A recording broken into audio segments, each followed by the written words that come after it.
Hello, welcome to this video tutorial on the song White Coral Bells from the Step 1 Technical Repertoire Pack.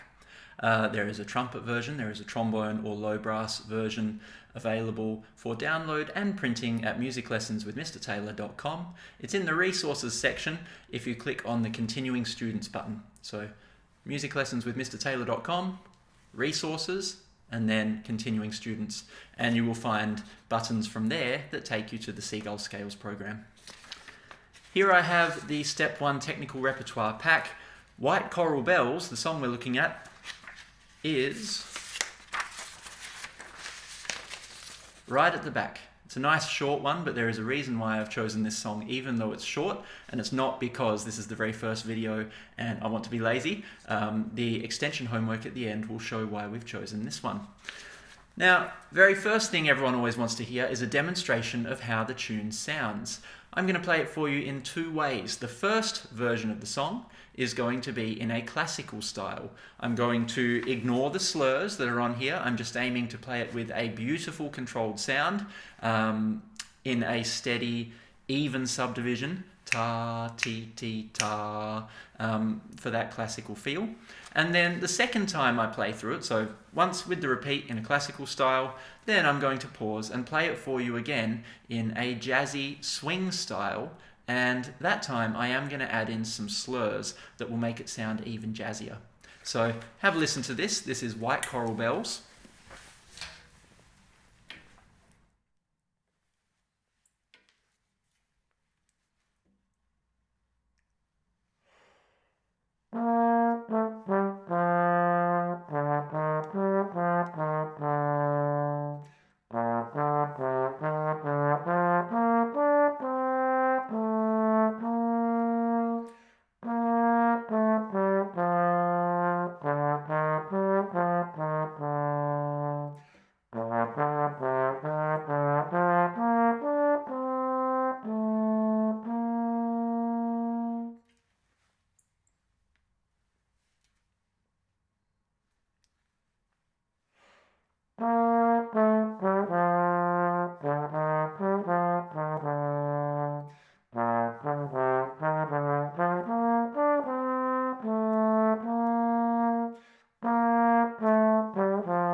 So, these video lessons are going to follow a bit of a template format for each one because we are focusing on individual pieces as we go along. The format is this. I'm going to tell you the name of the piece. That's kind of important. I'll probably use the whiteboard for more useful stuff as well sometimes.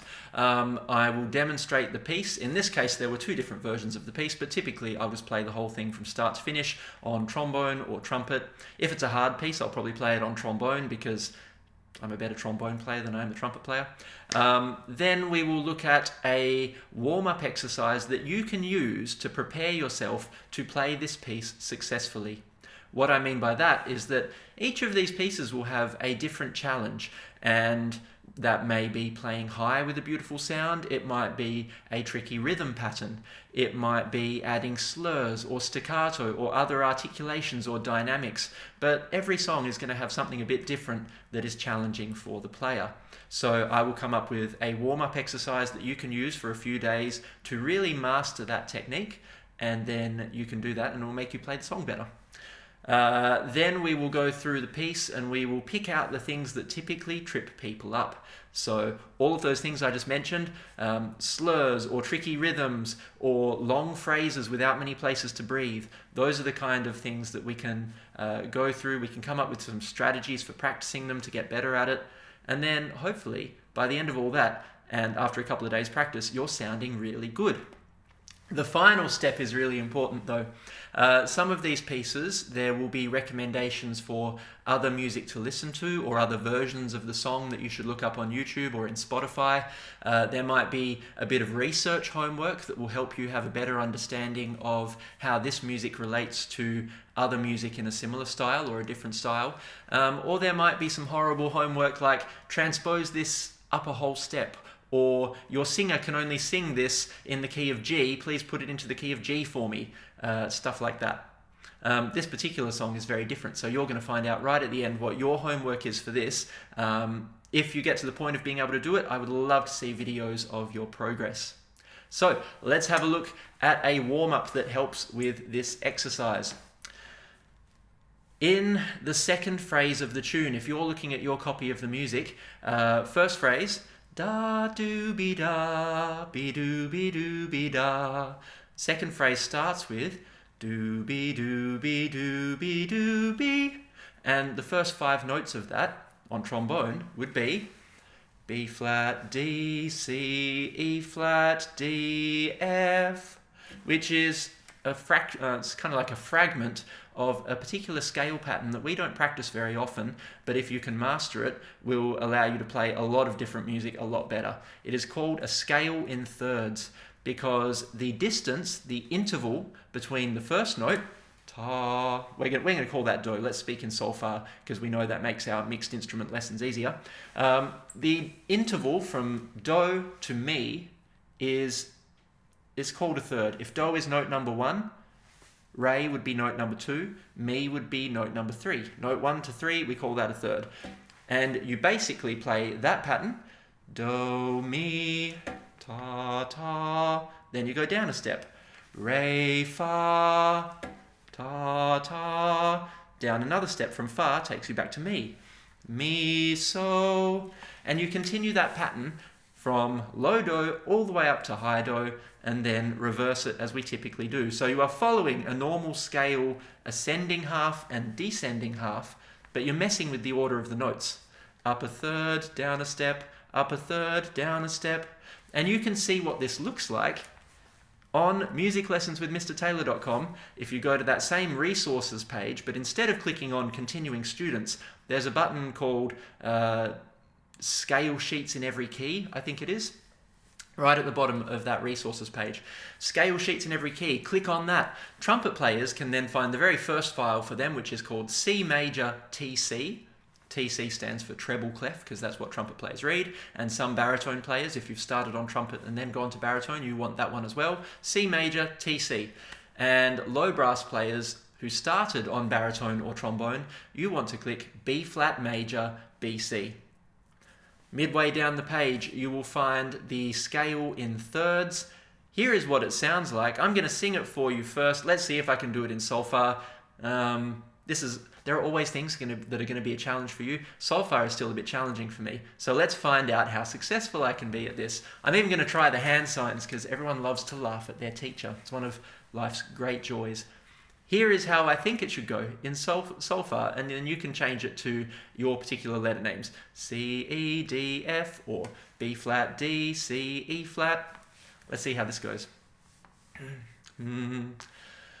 Do, mi, re, fa, mi, so, fa, la, so, ti, la, do, ti, re, do. Do, la, ti, so, la, fa, so, mi, fa, re, mi, do. And then I can't remember what ending pattern we have on yours. Maybe it goes re, ti, do. Or sometimes people go up to so. Re, so, do. Both sound nice. Second position for low T or second valve, which is the low B note.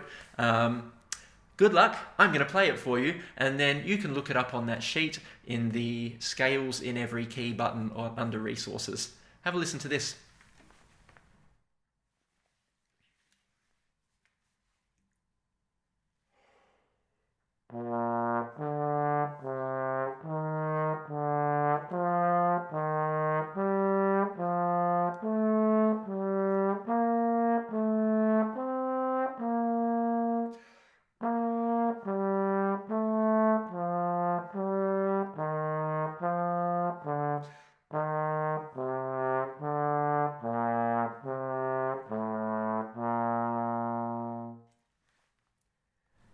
And your goal in this warm-up is not just to master the pattern of slide positions or fingerings or note names, it is to play it with the same beautiful controlled sound that you have at the bottom of your scale, all the way up to the top note. So your high for trombone, so, ti, la, do, ti, re, do, all the way up to that high re note, you want to be playing with the same beautiful open sound that you have for the lower, easier notes. So that is what I'd like you to focus on. As always, if that's proving tricky for you and you sound squished and fuzzy when you go up high, just practice the lower half, listen to the sound you're making, think about how open your airflow is. That means like your embouchure, your lip muscles are letting that fraction more air through, and then start from the upper half of the scale and try and mimic that same beautiful big sound quality. Fill the room with your sound, as my old teachers used to say. Good.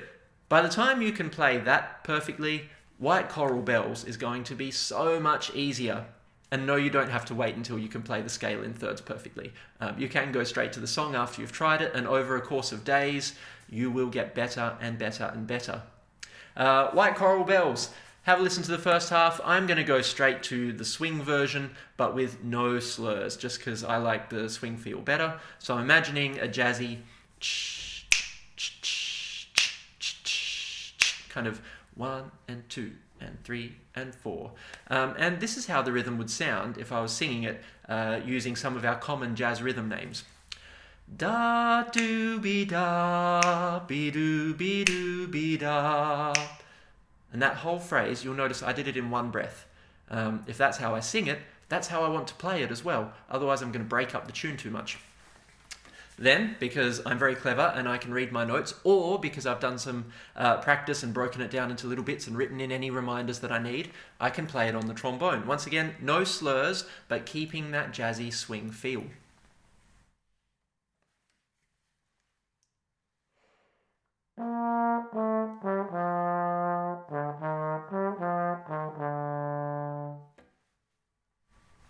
So, the notes are fine, the rhythm's fine. How do I make it sound jazzier?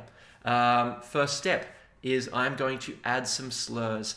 And I call this swing slurring. The basic idea, even if they're not written in a jazz tune, you can slur from the off beat, which is the second half of any beat, one and, from that and, into the next on beat, which would be the number.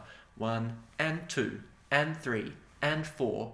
So on trumpet, this is really easy. You just do the tongue the and note and then don't tongue the next note that is on the beat. Ta, ta, ta, ta, ta, ta. But on trombone, we need to use our to-do tonguing or ta-da, depending on, if you're not one of my students, whatever your teacher tells you to do for that slur tonguing is fine. It's a t and a d. Ta, ta, ta, da, ta, da, ta, da, ta, da. On trombone, it'll sound a bit like this.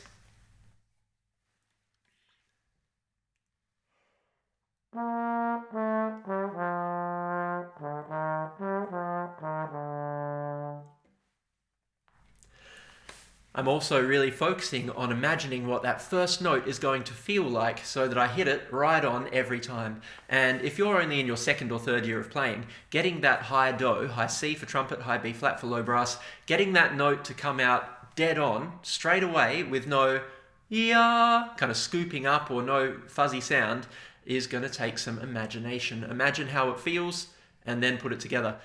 Okay, we're back from an unexpected break. Just had to clear the memory card and we're good to go again. So, hopefully before the memory card filled up, you heard me talk about anticipating how the very first note of the piece is going to feel, that high do, so that you can hit it straight on with a beautiful sound. We also talked about the 2-bar phrase, so think about how you would sing it. You would sing all the way to the end of that first phrase where the crotch at rest is, so try not to breathe in the middle because that breaks it up too much. The final thing that we were thinking about with that first phrase is how to add jazzy swing slurring. So swing means we're in that kind of skipping feel. Da, do, be, da, do, be, da. And we add slurs to this. Even if they're not written, we can add slurs in to make it feel, to really emphasize that swing feel. So over here, we're now using the whiteboard for something useful. You might be able to see we have the rhythm ta, ti, ti, ti, ti, ti, ti. And I could pretend there was a repeat there and it would continue on. Da, do, be, do, be, do, be, da, do, be, do. But we want to emphasize the B, the and of each beat. 1, 2, and 3, and 4, and 1, 2, and 3, and 4. So what we're going to do is we're going to tongue that note nice and strongly. That gets the normal old t tonguing for trombone. And then the next note, which is on the beat, for example, if we're going from the and of 2, the second quaver here, if we're going into beat 3, that note right on beat 3 is going to have the gentler slurred start to it. So we are going to draw some slurs in. We would have slur from the 2 and into the 3, from that be do. Same thing here. And same thing from the end of the bar here, the 4 and, or the second half of beat 4, that would slur into whatever came next. This is presuming they're all different notes. So these are not ties. It's not a case of all of these are C notes and we're joining some of them together. This is, you're playing a series of different notes. Do-be, do-be, do-be, do-be. You're putting in slurs between the second half of each beat. Ta, ta, ta, ta, ta. And basically that brings out that offbeat, jazzy swing feel a bit more. So that would slur off into whatever came next. In our case, for White Coral Bells, the start of the piece has ta, ti, ti, ta. So it's kind of the same as this up to beat 3. Ta, ti, ti, and then that's a ta in the original song. So I would slur from the second half of beat 2 into beat 3. And that one's written in for you. Same thing, the very last quaver of that bar, you've got a little half a TT, a T on its own, slurring into 4 TTs at the start of bar 2. So we would slur from the E for trumpet up to F, ta, ta, ta. And on trombone, that would be D slurring up to E flat, ta, da, ta, da, ta, da. And I'm going to apply that same thing to the second half of the tune, and you need to write it in on your music. If you have a printed out copy of this, once again, these things are available under resources in musiclessonswithmrtaylor.com. Otherwise, you can just remember this, because jazz musicians, when they look at this phrase, they don't write in every single slur. They just think, okay, it's a bunch of quavers, a bunch of TTs, I'm going to slur them in this way. Have a listen to how that sounds. Whole song with the slurs, and I'll play it twice through.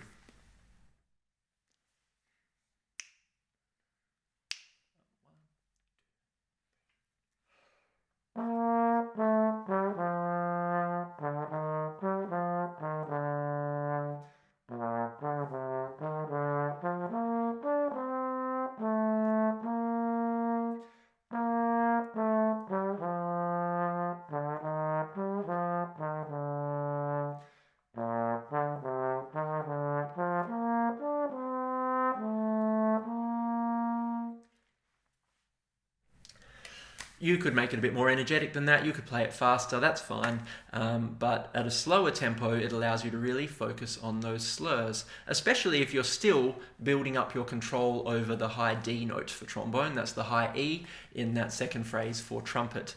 If that note comes out just a bit too low, that's also not the end of the world.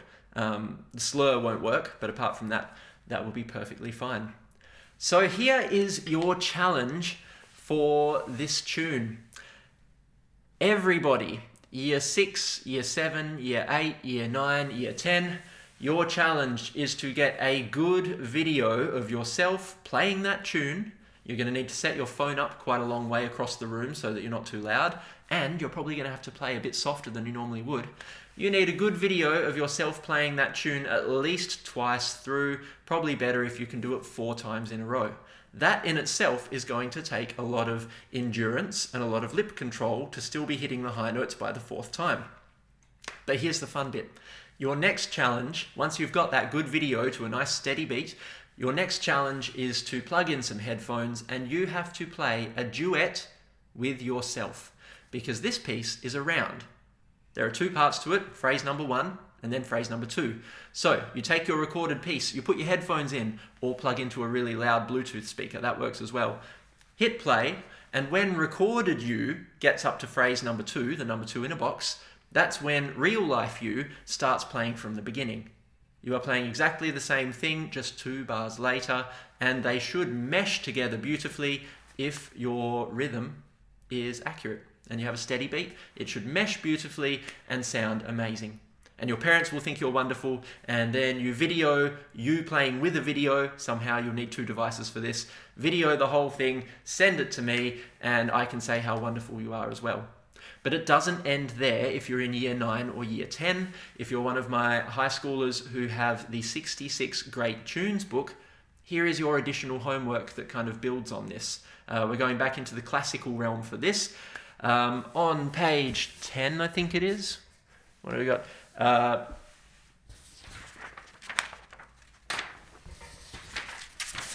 On page 10 of your 66 Great Tunes book, you have the aria, Italian for song, from The Marriage of Figaro, which is an opera. So we are going well away from jazz now. We are moving back into the classical field, and you may recognize this tune.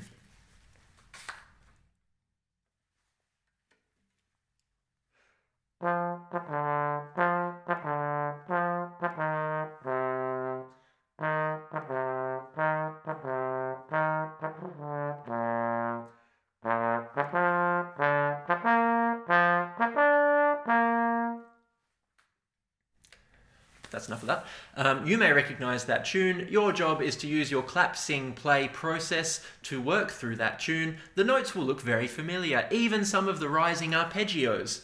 Ta ta ta ta ta ta ta ta ta ta. Oh, amazing. It's pretty much the same as White Coral Bells.